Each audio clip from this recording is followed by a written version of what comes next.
nahmaduhu wa nasta'inuhu wa nastaghfiruh wa na'udzu billahi min shururi anfusina wa min sayyiati a'malina may yahdihillahu fala mudilla lahu wa may yudlil fala hadiya lahu wa asyhadu an la ilaha illallah wahdahu la syarika lahu wa asyhadu anna Muhammadan abduhu wa rasuluhu allazi la nabiyya ba'da amma ba'd. Faqala Allah Ta'ala fil Qur'anil Karim, a'udzu billahi minasyaitonir rajim. Ya ayyuhalladzina amanu idza nudiya lis-sholati min yaumil jumu'ah fas'au ila dzikrillahi wa dzarul bai'a. Al-ayat. Hadirin jamaah Jumat yang dimuliakan Allah Subhanahu wa taala. Alhamdulillah, segala puji bagi Allah. Dengan kudrat, irodat dan hidayahnya kita masih bisa melaksanakan ibadah Jumat. Mudah-mudahan ibadah Jumat kita ini bisa mendatangkan pahala dan ampunan di sisi Allah Subhanahu wa taala. Hadirin yang dimuliakan Allah, tema yang akan kita bahas pada kesempatan Jumat ini adalah apa saja yang menjadikan ibadah Jumat menjadi rusak. Yang namanya ibadah bukan hanya ibadah Jumat, tapi ibadah yang lain itu pasti memiliki adab, rukun, dan syarat. Jika adab, rukun, dan syarat ini tidak dipenuhi, maka ibadah itu menjadi rusak. Kita ambil contoh yang mudah. Wudu itu syarat sehingga salat itu menjadi sah. Kalau tidak ada wudu maka tidak sah salat. Kalau wudunya salah, tentu salatnya pun akan menjadi rusak. Maka wudu itu menjadi penentu sahnya salat. Tanpa wudu tidak ada salat. Ada lagi misalnya ketika kita dalam sholat ada berdiri, qiyam, dan membaca Al-Fatihah, itu namanya rukun. Kalau tidak ada berdiri dan tidak membaca Al-Fatihah, maka tidak sah sholat. Jadi syarat dan rukun sama, yaitu sama-sama menentukan sahnya sholat. Kalau tidak ada berarti rusak sholat. Cuman yang membedakan kalau syarat itu di luar, kalau rukun itu di dalam. Wudu syarat sholat, tapi wudu kan bukan sholat. Sedangkan qiyam, berdiri dan membaca Al-Fatihah, itu rukun. Kenapa? Karena di dalam sholat. Itu saja yang membedakan. Tapi secara penentu sahnya itu sama, baik rukun ataupun syarat. Ada satu lagi yang seringkali dilupakan, itu adab salat. Salat itu harus menutup aurat. Beda aurat laki-laki dengan aurat perempuan. Aurat perempuan itu seluruh tubuhnya kecuali wajah dan pergelangan tangan atau telapak tangan. Sedangkan laki-laki auratnya antara pusar dan paha. Ada juga yang mengatakan apa yang ada di antara pusar dan paha. Jadi bukan dari pusar sampai paha, tapi apa? Lebih sedikit lagi kan? Lebih kecil lagi. Apa yang ada di antara pusar dan paha. Tapi bukan berarti kalau sholat menutup aurat cukup dikolor gitu. Pakai baju bola, pakai kolor mingbal gitu. Kemudian sholatnya sah. Betul, memang sudah menutup aurat. Cuman adab sholatnya di mana? Nah, ini ke depan akan kita bahas apa saja yang menjadikan ibadah Jumat kita rusak. Apabila rukun dan syarat adabnya tidak terpenuhi. Lalu apa saja rukun, syarat, adab Jumat? Tidak akan selesai dengan khutbah Jumat. Karena banyak. Dan ini harus lewat kajian-kajian. Saya kira mungkin beberapa bulan dengan pertemuan seminggu sekali baru bisa. Tapi dengan khutbah Jumat ini saya kira tidak akan sampai tamat. Jadi apa yang akan saya sampaikan ini hanya yang pokok-pokok saja.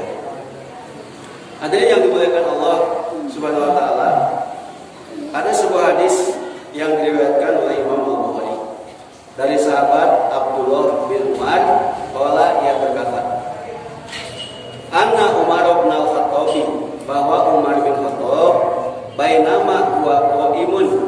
ketika beliau sedang berdiri fil khutbati yaumal jum'ati, di waktu khutbah Jumat. Jadi khotib Jumat itu berdiri. Kalau tidak bisa berdiri terpaksa duduk. Tetapi kalau masih bisa berdiri jangan duduk.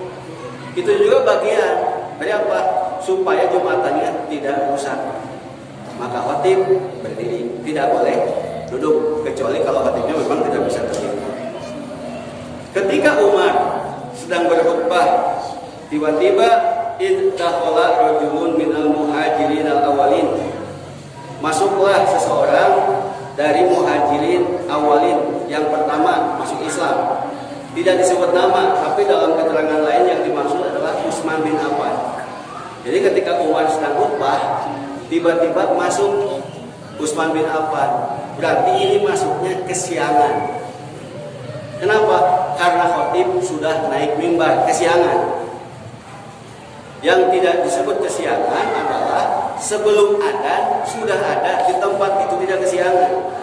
Terserah nanti apakah saf ke-1, saf ke-2, saf ke-3. Yang jelas kalau sudah khotib naik mimbar, maka itu dianggap kesiangan. Nah Utsman pada waktu itu kesiangan karena Umar sudah berdiri dan sudah berkhutbah. Panadahu Umar, maka Umar membentak Utsman. Di hadapan banyak orang, kerjumahan Utsman dicarikan ke Umar karena kabayangan. Pernah tidak Bapak menyaksikan ayah khotib memarahi yang kesiangan pada waktu khutbah Jumat? Belum pernah ya? Berarti tergantung khotibna ayah kawani atau kawani. Umar mawani. Dan Utsman ini siapa? Utsman ini seorang sahabat Nabi yang paling dekat dengan Nabi, bahkan menantu Nabi. Tapi kesiangan mah dicarikan Umar. Panadahu Umar, maka Umar memarahinya. Ayata saatin hadi. Ieu teh jam sabaraha? Karek datang. Qala Utsman berkata, "Ini syugiltu, aku disibukkan dengan perdagangan." Makanya Bapak di ayat surat Al-Jumu'ah sebagai dalil pokok kewajiban Jumat itu ada bunyi wadaril baik, tinggalkan jual beli. Tukang dagang masuk poho terbuka karena Jumat, karena poe nawe poho rasa teh kompasi. Syugil, aku disibukkan. Palam anqalib ila ahli, dan aku belum sempat pulang ke rumah dari pasar langsung ke masjid. Hatta sami'tu takbir, sehingga aku mendengar adzan. Falam azid antawadoktu, bahkan aku tidak mandi dan aku hanya berwudu. Kita sempat mandi. Apa kata Umar? Faqala. Jadi ceramah teh masih sibuk ngobrol antara Umar yang Utsman. Bolehkah ketika Jumatan ngobrol? Jawabnya, kalau yang ngobrol antar sesama hadirin jamaah dengan jamaah haram. Tetapi kalau khotib yang memulai obrolan dengan pertanyaan itu boleh. Jangankan ngobrol, Bapak ayah ngobrol di samping Bapak, lantas Bapak mengatakan diam kamu, itu nol, tidak punya pahala, capek-capek itu. Dari rumah berangkat ke masjid lago itu nol, tidak punya pahala. Gara-gara apa? Ansip, diam kamu, pakai lago kata Nabi. Dia sudah kosong pahalanya. Jadi kalau ada yang ribut, ada yang gandeng, tugas siapa? Tugas khotib untuk mendiam, bukan tugas jamaah.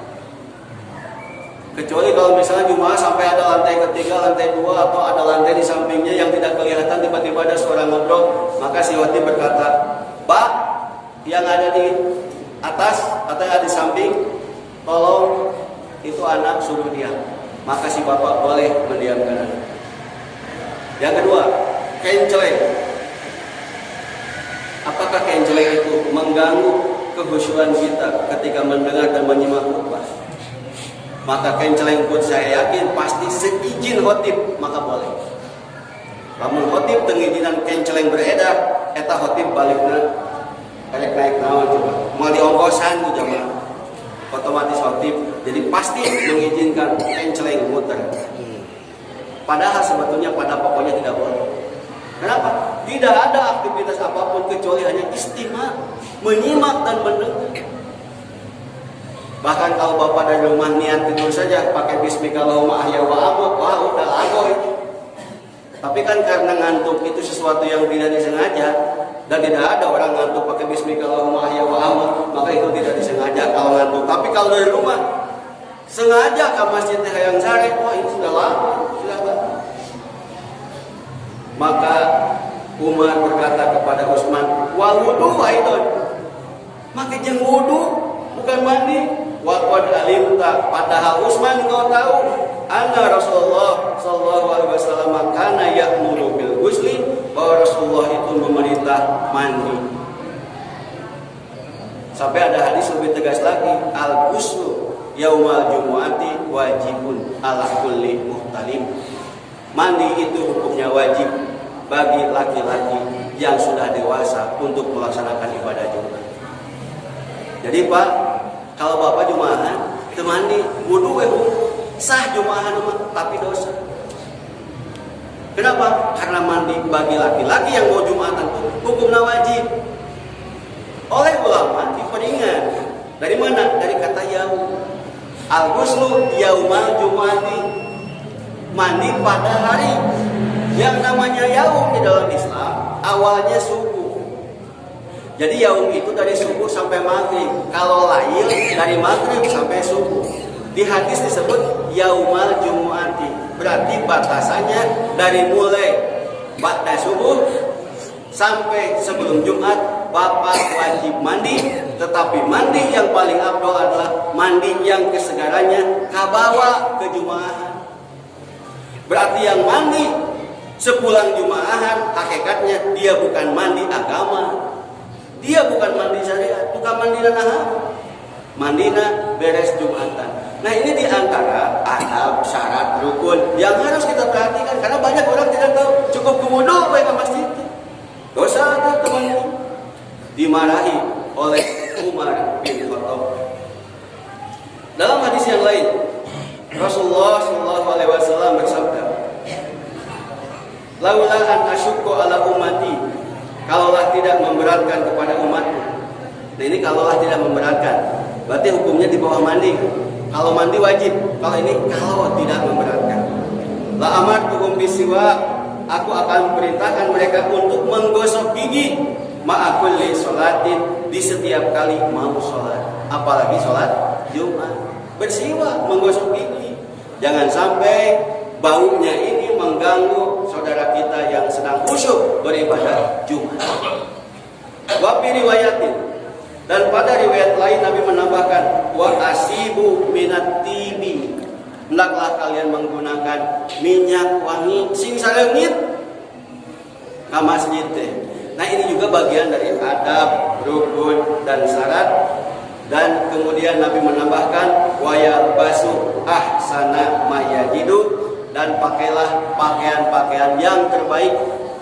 Tapi terbaik yang kita punya, bukan pakaian baru, bukan pakaian bagus, bukan bagus, tapi terbagus yang kita punya. Beda kan pakaian bagus dengan pakaian terbagus yang kita punya. Kalau misalnya di lemari kita ada 5 atau 7 setel, pilih mana yang paling bagus yang dipakai. Nah itu anjuran-anjuran, perintah-perintah dari Nabi supaya kita Jumatan itu memenuhi kriteria rukun, syarat dan adab. Bukan berarti ya kalau misalnya Jumatan mandi kaos, pakai celana lepis, teu sah Jumatan. Cuma saya berani mengatakan Jumatan itu tidak afdol. Berarti tidak setiap yang Jumatan itu pahalanya seragam. Pahalanya pasti berbeda. Orang yang hanya pakai pakaian kaos saja dengan orang yang berpakaian terbaik yang dia punya tentu pahalanya berbeda. Orang yang datang ke masjid paling pertama dengan paling terakhir pahalanya pasti berbeda. Bukan berarti yang terakhir tidak ada pahala, cuman pahalanya lebih besar yang pertama. Kemudian juga tentang waktu. Dulu kita dengar orang tua kita dulu memulai adzan Jumatnya pokoknya jam 12 we. Jam 12.00 ya. Entah apa dalilnya, entah apa keterangannya, pokoknya jam 12.00 mulai saja. Padahal kalau kita lihat hadis bahwa Nabi memulai ibadah Jumat itu sama dengan waktu zuhur. Anas bin Malikin, dari Anas bin Malik, Nabiya sallallahu alaihi wasallam, bahwa Nabi Jum'ata, beliau sholat Jumat, hina tamilu syamsu, ketika tergelincir matahari. Tergelincir matahari itu berarti waktu duhur. Maka waktu Jumat atau ada Jumat dimulainya sama dengan waktu duhur. Jadi tidak tepat kalau misalnya pokoknya jam 12.00. Nah sekarang memang jam 12.00 kebetulan. Tapi nanti kita akan menemukan ada jam 12 lebih, jam 12 kurang, diukur dengan waktu duhur. Pala yubariku bainasnain. Dan bila kamu mau masuk di masjid, jangan yubariku. Apa yubariku itu? Memisah-misah di antara dua orang. Mungkin dia ingin paling depan, tapi datangnya belakangan, datangnya kesiangan, tapi ingin dulu paling depan. Akhirnya disingrai-singrai gitu kan. Itu kan kami pala yubariku. Ulah disingrai-singrai. Itu di antara etika Jumat. Jadi yang duduk paling depan, maka nyelek gitu kan.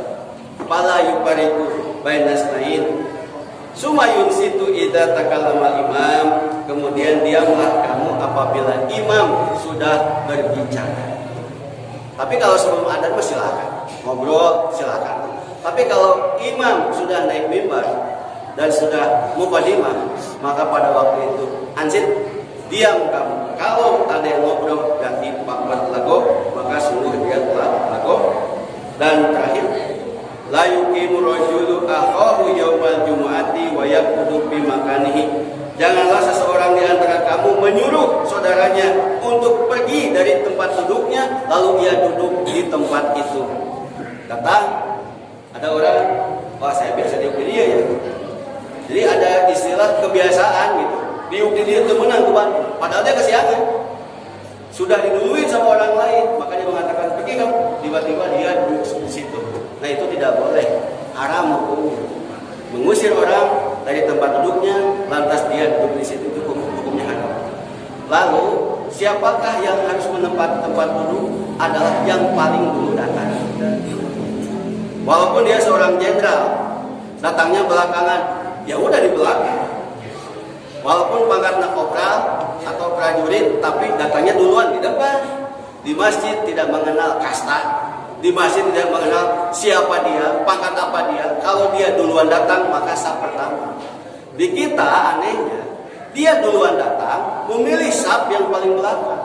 Ada yang belakangan datang, justru memilih saf paling depan. Ini bukan hanya ustaz, saya kira malaikat juga akan bingung dengan orang seperti ini.